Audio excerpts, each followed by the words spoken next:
You feel tired. You feel like the world is too heavy for you to carry. Some nights you close your eyes and wonder if anyone even notices the pain you're hiding behind your smile. You scroll, you search, you hope someone will say something that makes you feel alive again. And right here, right now, I need you to listen, because this is not an accident. You are not here by mistake. You are hearing this because Jesus wants to remind you of something. You are loved, you are chosen, and you are not forgotten. Think about it for a moment. The same God who placed the stars in the sky, the same God who breathed life into the oceans, thought the world needed one of you too. You are not a random accident. You are not just a number in the crowd. You are God's masterpiece. But I know, life doesn't always feel that way. Maybe you've been betrayed by people you trusted. Maybe you've lost someone you love. Maybe you've been fighting battles no one sees. And every day feels like another war. You pray, but sometimes it feels like the heavens are silent. You try, but you feel like nothing ever changes. You smile in front of others, but when you're alone, the tears fall. Let me tell you this, Jesus sees you. Every single tear, he counts it. Every sleepless night, he knows it.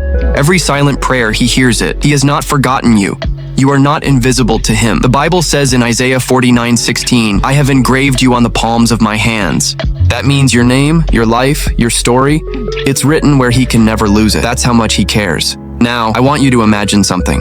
Imagine the weight you're carrying right now. The stress, the anxiety, the fear. What if I told you that you were never meant to carry it alone? Jesus said, come to me, all you who are weary and burdened, and I will give you rest. Rest. Not more pressure, not more expectations. Rest for your soul. And here's the truth. The enemy wants you to believe that you're done, that your story is over, that nothing will ever change. But if you still have breath in your lungs, God is not finished with you yet. What the enemy meant for harm, God can still use for good. Your pain will not be wasted. Your scars will not define you. And your past will not disqualify you from the future God has prepared for you. I want you to picture something with me. Imagine a man walking through the streets 2,000 years ago. People are whispering his name. Some love him, some hate him. Some are confused by him. His name is Jesus, and everywhere he goes, broken people are being healed. The blind begin to see. The lame begin to walk. The outcasts, the ones society had already canceled, suddenly feel loved again. But here's what hits me the most.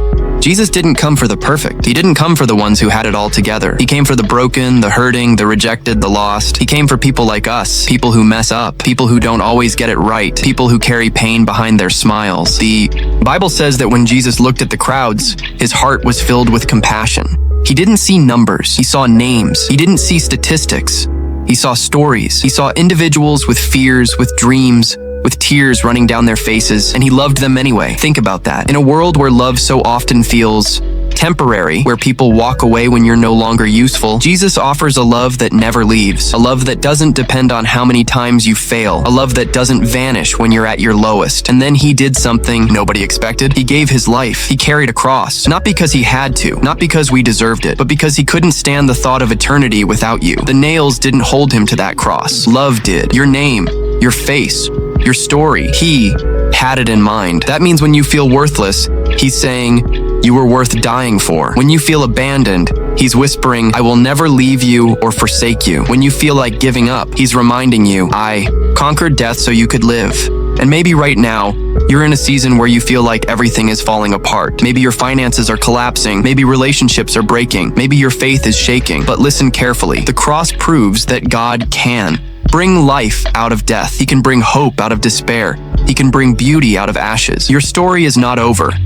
Jesus' resurrection is proof that even when it looks like everything is finished, God still has the final word. So don't give up. Don't quit. Don't believe the lie that this is the end. Because in God's hands, endings are often the beginning of something greater. Right now, I want you to take a deep breath, because what I'm about to tell you might just shift the way you see your entire life. You are not an accident. You are not too broken. You are not too far gone. If you woke up this morning, if there's still breath in your lungs, that means God is not finished with you yet. Your story still has chapters left to be written. Some of you feel like your life is too messy for God to use. But let me remind you, God has a history of using broken people. Moses was insecure. David failed. Peter denied Jesus 3 times. Paul once persecuted Christians. Yet every single one of them was transformed by God's grace and went on to change the world. If he could use them, why not you? Stop believing the lie that you have to be perfect before God can love you. Jesus didn't wait for you to clean yourself up before he called you his. He loves you right here, right now, in the middle of the mess, and his love has the power to lift you out of it. Listen, your struggle is not the end. It's the setup. Every valley you're walking through is shaping you, strengthening you, preparing you for something greater. Don't despise your struggle. It's evidence that you're still in the fight.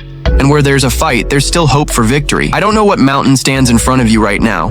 Maybe it's depression, maybe it's fear, maybe it's addiction, failure, or the voice in your head that says you'll never be enough. But I do know this: mountains move when faith rises. And even if your faith feels small, remember what Jesus said: a mustard seed is enough. God doesn't ask you to move the mountain on your own. He just asks you to trust Him. Trust that He's working even when you can't see it. Trust that He's making a way even when it feels impossible. Trust that His plan is still good even when your heart is breaking. And here's the promise: the same power that raised Jesus from the dead is alive and available to you. That means no chain is too strong, no past is too heavy, no mistake is too final. You are not defined by where you've been. You are defined by who holds your future, and His name is Jesus. So lift your head, wipe your tears, straighten your shoulders. You are a child of the living God.